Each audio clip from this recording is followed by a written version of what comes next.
एक बार की बात है, एक जंगल में टूनी चिड़िया अपने पति के साथ रहा करती थी। बेचारा उसका पति शहर की फैक्ट्री में काम किया करता था। एक दिन उसका पति काम पर जा रहा था, तभी एक शिकारी पंछी उस पर हमला कर देता है।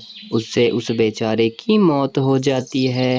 अब टूनी चिड़िया बेचारी अकेली पड़ गई थी। हे भगवान, अब मैं क्या करूं? मेरे पति भी नहीं रहे इस दुनिया में और मेरे तो पेट में भी बच्चा है। अब मैं क्या करूंगी? मैं अपने बच्चे को कैसे पालूंगी? अगर वो होते तो कोई भी दिक्कत नहीं आती मुझे। वो सब कुछ अपने आप ही देख लेते। मेरी तो कुछ समझ नहीं आ रहा। समय ऐसे ही बीतता रहता है। तभी टूनी चिड़िया एक नन्हे बच्चे को जन्म देती है। वह बहुत खुश थी क्योंकि उसका बच्चा उसके पति पर गया था। और टूनी चिड़िया अपने बच्चे के लिए रोज खाना लेने भी जाया करती थी। वो अपने बच्चे के लिए अच्छी अच्छी चीज़ें खाने के लिए लाया करती थी। एक दिन टूनी चिड़िया खाना लेने गई थी, तभी उसके दिमाग में बात आती है। मैं तो यहाँ जंगल में खाना लेने आ जाती हूँ, लेकिन घर पर मेरा बच्चा अकेला रहता है। अगर किसी वजह से कोई पक्षी उसे उठा कर ले गया तो मेरा तो सब कुछ खत्म हो जाएगा।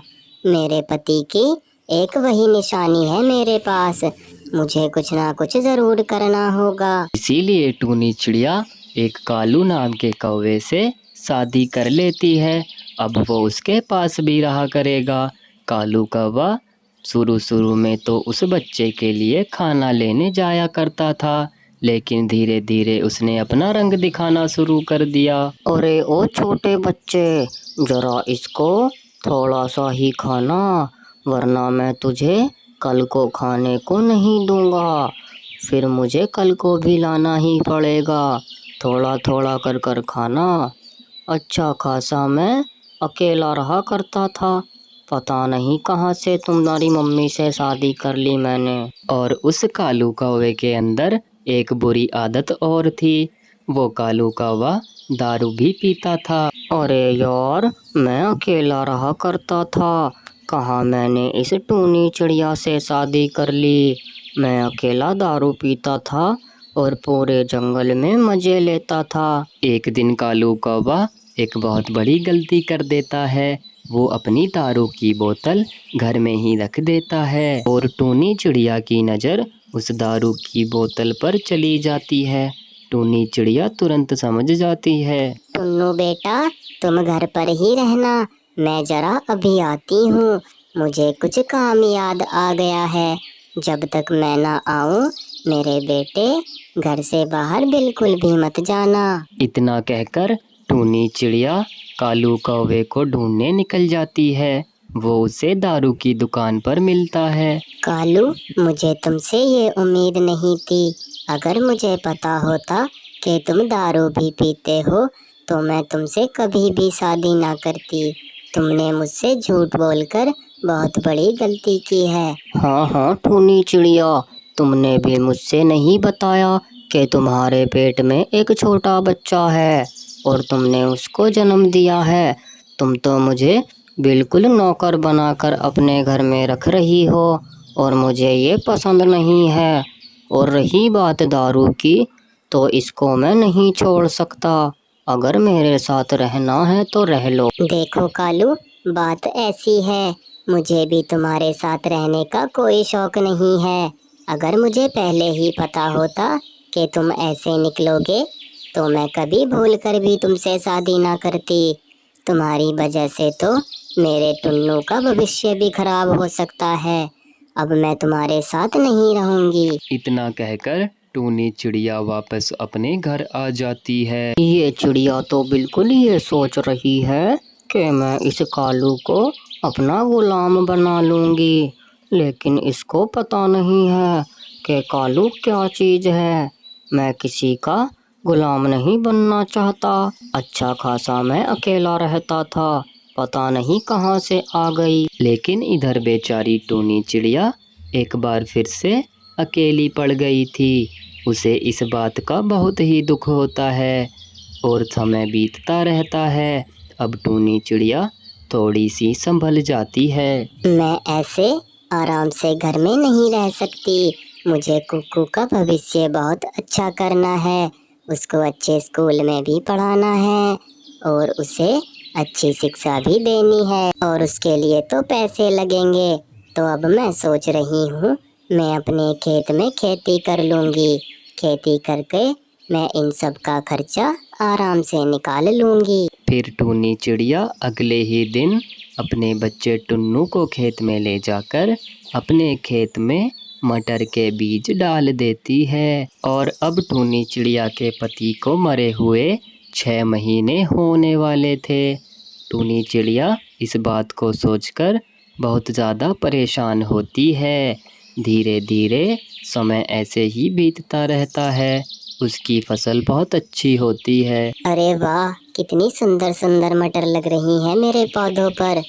अब मैं इनको बेचकर आराम से टुन्नू को पढ़ा सकूंगी। उसका भविष्य अच्छा हो जाएगा तो वो फिर सभी पक्षियों में सबसे ज्यादा तेज होगा और मैं अपने बच्चे को बाहर पढ़ाऊंगी। अब मैं जल्दी से इन मटर को तोड़ लेती हूँ। कल सुबह बाजार में बेच आऊंगी। उसके बाद बेचारी टूनी चिड़िया उन मटर को बेचने लगती है और अब टूनी चिड़िया अपने छोटे बच्चे के साथ खुशी खुशी अपने घर में रहने लगती है। एक जंगल में टूनी चिड़िया सेब की खेती किया करती थी और उसके एक छोटा सा बच्चा भी था जिसका नाम कुक्कू था। अरे मम्मा, आप किसी और चीज की खेती क्यों नहीं कर लेती? आपको तो पता ही है कि हमारे सेब बिकते ही नहीं हैं, इसीलिए आप किसी और चीज की खेती कर लीजिए। हाँ बेटा कुक्कू, मैं भी सोच रही हूँ। सेब की खेती तो बिल्कुल भी नहीं हो रही। जो थोड़ी बहुत हो जाती है फिर वो बिकती नहीं है। इसीलिए अब मुझे किसी और चीज की ही खेती करनी होगी।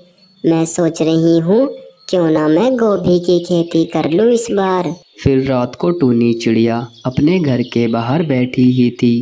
तभी वो सोच रही थी कि पैसे कहाँ से आएंगे। मैंने कुक्कू से कह तो दिया है कि मैं किसी और चीज की खेती करूंगी, लेकिन मैं सोच रही हूँ कि अब पैसे कहाँ से आएंगे। जितने भी पैसे थे वो सब सेब की खेती में लग गए और सेब बिके ही नहीं। मेरे पास तो 1 रुपया भी नहीं बचा। उसके बाद रात को ही टूनी कालू के पास जाती है। कालू जी, मुझे थोड़े पैसों की ज़रूरत है, इसीलिए मैं रात में ही आपके पास आ गई। क्या मुझे थोड़े पैसे मिल सकते हैं? अरे टूनी चिड़िया, तुम्हें पैसों की क्या जरूरत पड़ गई? और वो भी रात में? इतनी क्या जरूरत है पैसों की? कालू जी, मुझे खेती करनी है। मैं सेब की खेती करती हूँ, लेकिन मेरे सेब नहीं बिकते, इसीलिए मैं अब किसी और चीज की खेती करूँगी। देखो टूनी चिड़िया, मेरे पास अभी तो पैसे नहीं हैं। तुम कल सुबह को आ जाना और मुझसे पैसे ले जाना, लेकिन याद रहे जब भी मैं पैसे मांगूं मुझे मेरे पैसे मिल जाने चाहिए। कालू की इतनी बात सुनकर टूनी चिड़िया वहाँ से चली जाती है और अगले दिन सुबह को उससे पैसे लेकर अपने खेत में गोभी के बीज बखेर देती है। हे मेरे मालिक, मैंने बीज तो बखेर दिए हैं, बस आप मेरा साथ देना। मैं बहुत परेशान हूँ। घर में एक भी फूटी कौड़ी नहीं है और मेरे साथ मेरा छोटा बच्चा भी रहता है। फिर कुछ महीने ऐसे ही बीत जाते हैं। कुक्कू बेटा, मैं जा रही हूँ खेत पर अपनी फसल को देखने। तुम घर से बाहर मत निकलना। इतना कहकर टूनी चिड़िया घर से निकल आती है और अपने खेत पर आकर वो गोभी को देखकर बहुत ज़्यादा खुश होती है। अरे वाह, हे भगवान, आपका बहुत बहुत धन्यवाद। कितनी सुंदर सुंदर गोभियाँ आई हैं मेरे बीजों पर। मैंने कर दिखाया। मुझे पता था अगर मैं मेहनत करूँगी तो सब कुछ अच्छा ही हो जाएगा। हे भगवान, मैं आपका शुक्रिया अदा करती हूँ।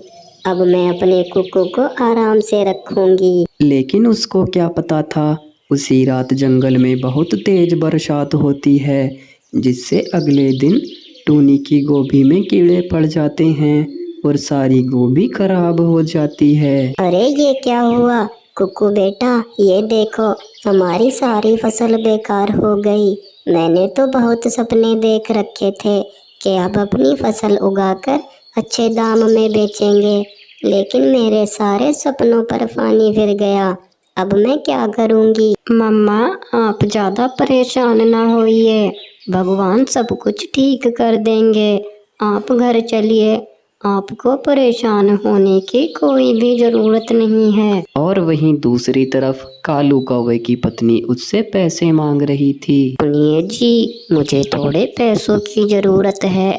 मेरी सारी सहेलियां घूमने जा रही हैं, तो मुझे भी थोड़े पैसे दे दीजिए, मैं भी उनके साथ बाहर घूमने जाऊंगी। अब कालू कौवा भी परेशान हो गया था, क्योंकि उसने पैसे टूनी को दे दिए थे। अरे यार, बड़ी मुश्किल से तो वो मैंने पैसे चोरी किए थे। अब गौरी भी मुझसे पैसे मांग रही है और मैंने टूनी को पैसे दे दिए। अब मैं तो फंस गया।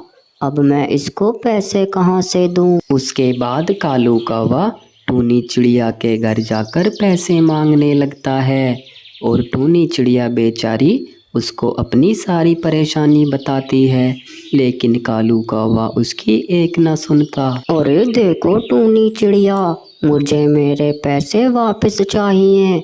जब तुम मुझसे पैसे लेने आई थी तो वो बात भूल गई हो क्या कि मैंने क्या कहा था? मुझे मेरे पैसे जल्दी ही चाहिए, नहीं तो मुझसे बुरा कोई नहीं होगा। इतना कहकर कालू कौवा टूनी के यहाँ से वापस आ जाता है। रात को टूनी चिड़िया बहुत ज़्यादा परेशान होती है। अब मुझे पैसे भी देने हैं और खेती भी करनी है और अपने बच्चे कुक्कू को भी संभालना है। सबसे बड़ी दिक्कत तो कुक्कू की है, वो अभी छोटा है।